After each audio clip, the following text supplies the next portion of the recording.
it is so good to see an old friend return. Hitman Absolution is a refreshing change of pace immediately after Halo 4 and Call of Duty. I mean, this game is pretty much the polar opposite. It's the anti-Call of Duty. And come on, admit it, we all need a break sometimes from this over-the-top nature. Hell, even fellow stealth game Assassin's Creed is blindingly fast and twitch in comparison with the slow, deliberate movements of a Hitman. Now, the Hitman games have always been about patience and smart planning above just running and gunning. And the payoff? Well, that's in the creative ways of dispatching your targets. Do you trick the sick bastard to a taste of his own medicine? Start walking.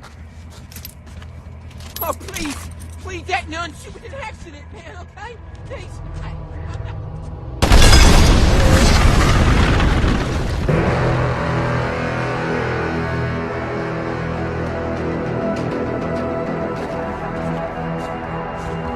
Or do you play to his vanity and his desire to grow hair on his bald head with an experimental formula that he shouldn't be messing with? Make sure Ashford... Now let's see. Everything okay? Hope so. Good. Why? Something's happening. I can feel it trickling. It's growing hot. Very hot. Hot. How?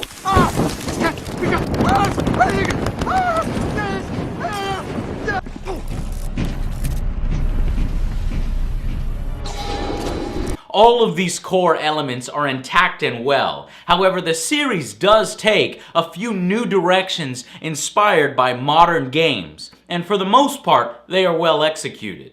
For starters, this is a more personal and story-driven experience for Agent 47.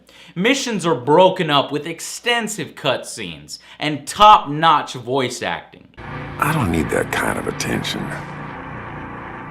So, oh dear. Oh dear.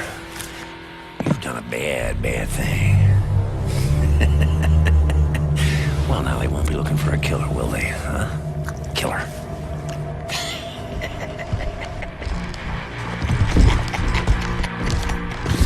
Yee-haw! I'll tell you, I don't ordinarily yee-haw, but this is a fucking yee-haw! Fucking Christmas!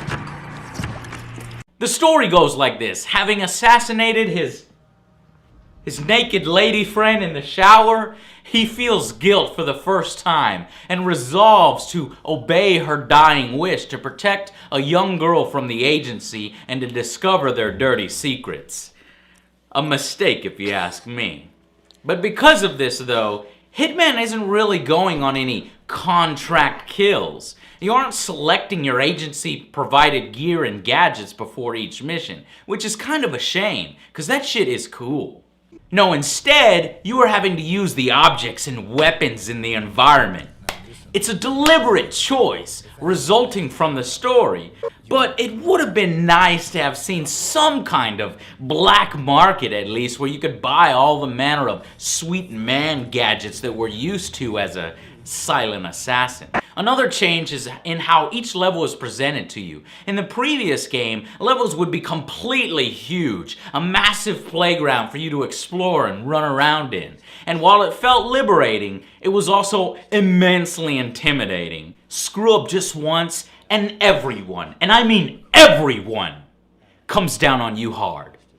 In Absolution, the levels are broken up into smaller digestible sections. Now, this may disappoint and anger the hardcore fans, and I'm sure it does. But the trade-off is that each of them are far easier to replay multiple times, more than the previous games. And now, even better, they pack far more beauty and detail, even on the Xbox version, which I reviewed. Now, aside from the occasional drop in frame rate on the console, the Glacier 2 engine just does an amazing job. It's a beauty to look at. Crowd technology in particular is the best I've ever seen. There's almost always a ton of things going on at once. And sections like these help make the game feel alive. And while there is admittedly far fewer of the open playground sections, you still do get a few. Levels later on in the game, like the rural town, a hotel with multiple levels, and even a cornfield where it's fun to dress up as a scarecrow and murder people. Woe is me. Got to put my cheaters on. Creepers, creepers, where'd you get those creepers? Oh, those weepers, how they hypnotize. Yeah, where'd you get those eyes? Now, combat has been upgraded with a welcome cover mechanic. Blood Money would have you awkwardly strafing and skating around during firefights. Here, it's more in line with a good third-person shooter when the shit hits the fan. And it will sometimes. Also, upping the badass factor is a new slow-mo Deadeye mechanic that uses Agent 47's instinct meter. You see, you just mark the targets and then let the bullets fly. All enemies are dealt with. Now execute the attack.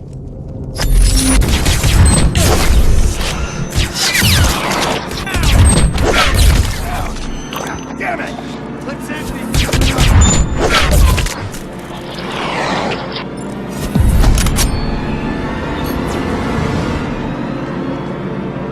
Now, aside from a scripted section or two, it's completely optional for you to use there if you want it. No, instead, you'll be using that instinct mode far more for revealing your objectives, guard positions, their pathfinding, and objects of interest in the level that you can interact with. Now, there are 5 difficulty levels in the game. Easy mode spells out some of these paths for you with hints, but normal and above has you actually using your brain and critical thinking skills on how exactly to proceed.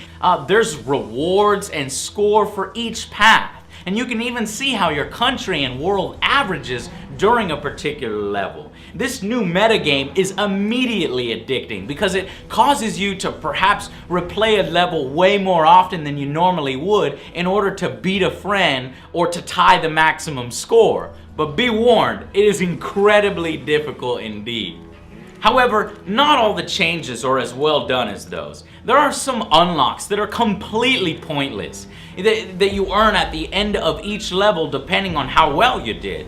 But you don't have the ability to choose what you want, and you never actually activate them or even notice them during play. It just feels tacked on and unfinished. Absolution also has a new attempt at a checkpoint system, but it botches this bad.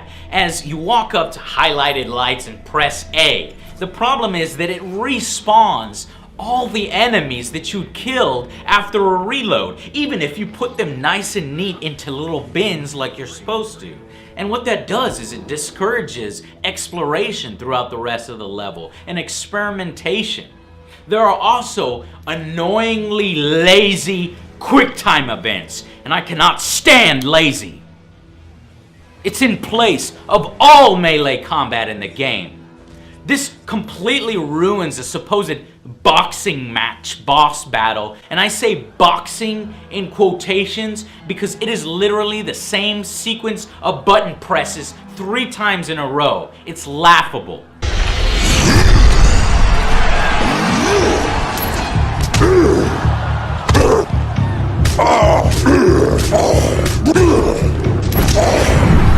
Yeah, kick his fucking enormous fucking neck.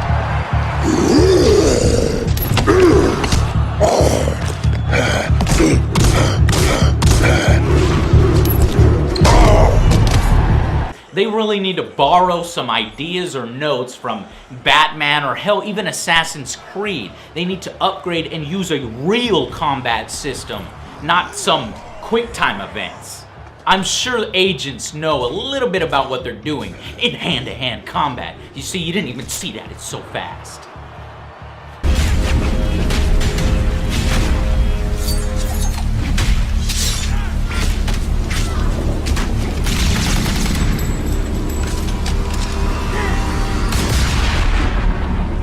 Also, this new disguise system assumes that every single janitor and cook or plumber in the world know each other.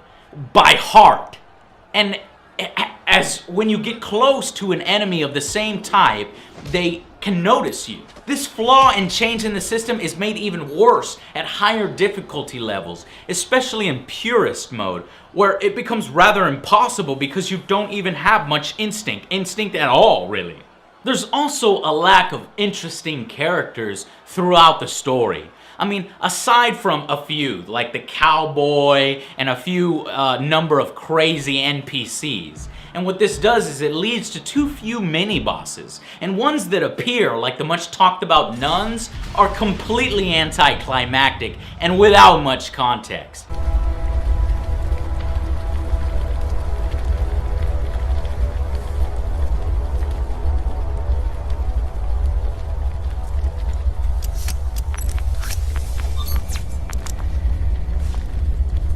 What, that's it? That's all you got?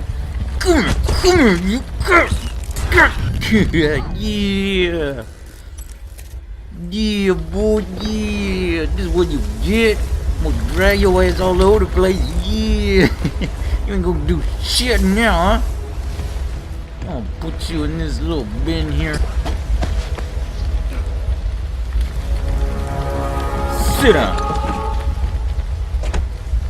There is no explanation as to why they dress up in the manner that they do. And without this justification within the mythos, it just feels like cheap sexification. Which, come to think of it, there is a lot of that in this game. What? No! God damn it! Alright, I'm coming. Hang it up! And I don't like that. I have to remember. I want to see more Benjamin's babe. Come on over here. Okay, come on, I'm working up. I got wood, man. Why do I have wood? You see, in previous Hitman games, you know about these people. You learn info on them. You want to know more about them, and you end up wanting to just choke the living life out of them, these cancers on society. But here, it's more about killing a bunch of faceless henchmen until you get to the very few main players. What? Fuck! Are you fucking kidding me? What does it take to kill this son of a bitch? I want him dead, right now! And while those things are lacking, at least the dialogue in this game is perhaps the most well-written so far. I mean, these games have always had this almost voyeuristic-like feel where you're spying on them and you're listening to their exchanges. All of these side dialogues are really fun to listen to and ultimately interrupt. You're kidding. Wait, are you sure? It's not prostate cancer. I could kiss you. I mean, that's great news. Oh, man, you made my day. Yeah, thanks, Doc. Yeah. Oh, man, I thought I was a goner. Yeah. Doc, I gotta run. Duty calls. And thank you so much. You have a nice day, too. Yeah, bye. Woo! Man, no one can piss on this day.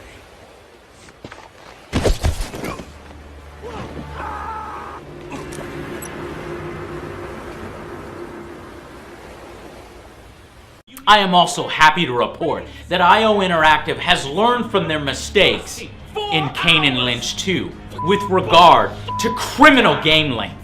It has given its Hitman loyal fans a lengthy campaign. My first playthrough took around 16 to 18 hours. And remember, every single level is highly replayable. Which reminds me, I need to update that contract list here, this hit list. Got lucky there. There is a new multiplayer mode though, a metagame called Contracts. And this is closer to the classic Hitman. It allows you to play through a level whenever you want and however you want. And then it uses how you completed the level as a template for other players to do the same, following those same rules. And then you unlock new weapons, gadgets, gear to add a ton of variation on how you go about these different contracts. The mode is good for at least a bunch more hours, but it is limited, however, by the levels used only in the single player campaign. Now, Hitman Absolution has taken a new path. It's more linear, It's been broken up into smaller, focused, detailed sections, but they have high replayability. You see, it's suited more to telling a story better through cutscenes. However, because of that, it loses a bit of its wide open freedom. As a stealth game though, it does a great job of the multiple paths to victory. The high production quality is excellent, and it does capture the spirit of a Hitman game. However, many will miss that sandbox play, the pre-mission equip phase, and a list of interesting side characters to assassinate with contracts. My only hope is that this solid game lays a foundation for newcomers as well as current fans of the series, so that we may see a more traditional Hitman with full agency backing and sweet Bond-like gadgets. So that brings me to my final verdict, which is a difficult one, but it averages out to a 7 out of 10. I just cannot deny how much fun I had, and I believe this to be a solid game. Now, hardcore fans will claim that the series has been watered down, and for the most part, that is true. But it has also been improved in almost just as many areas. This is a different Hitman game that is engaging, addicting, and beautiful to look at. I can recommend this as a starting point for newcomers more easily than I could previous games. And I do believe that it's just what the agency issued for you Hitman out there that want to try something new. Now, if you'll excuse me, I have some business to attend to. I'll see you guys on the next Angry Joe Show.